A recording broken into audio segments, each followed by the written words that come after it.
Senator Joseph Silk here at the Ida Bell Veterans Memorial.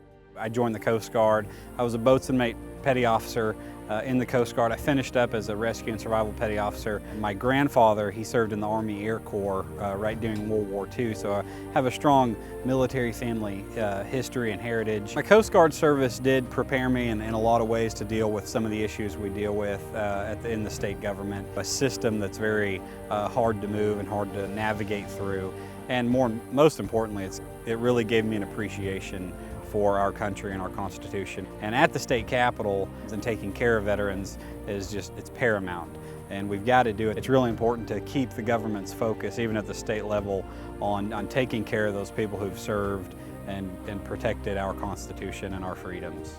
Southeastern Oklahoma and Senate District 5 face a unique challenge for the veterans who live here. I talk to them quite frequently, and there is no veterans hospital close by, so they either have to drive to Bonham, Texas, or all the way up to Muskogee. Always been an advocate for is Veterans Clinic down here, so as they get older they can be taken care of locally without having to drive hours for medical care, and that's something that we're going to continue to push for. Probably the greatest issue that Oklahoma faces is the overreach of the federal government. Over the past 2 years, I've consistently pushed back on this federal government overreach. If you have a small business, federal regulations are going to be dragging you down. Rural hospitals, federal regulations are dragging you down. Education system, federal regulations are dragging you down. It's so bad now that they are even trying to dictate on which restrooms that our kids use. And it's extremely aggravating. Our founders set up a very decentralized, where the government power is very decentralized for a reason. Locals have control, locals should remain in control, and we don't need some bureaucrats in Washington telling Ida Bell, Oklahoma and Broken Bow, Oklahoma what to do.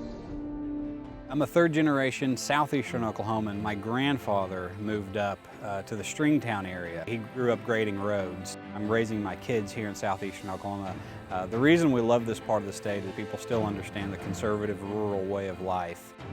If you've seen my signs, are faith, family, and freedom. We understand here in Southeastern Oklahoma are really the foundational elements that make up a good society and a good government. The Second Amendment rights is just paramount down here. So whether I'm speaking just south of Poteau or all the way over in Boswell, Oklahoma, as I talk to constituents, we're dealing with the same issues, wanting to protect those rights and those traditional values. It's been an honor to serve Southeastern Oklahoma, and I promised people 2 years ago that I'd be very conservative in everything that I do. On my votes, the bills that I draft.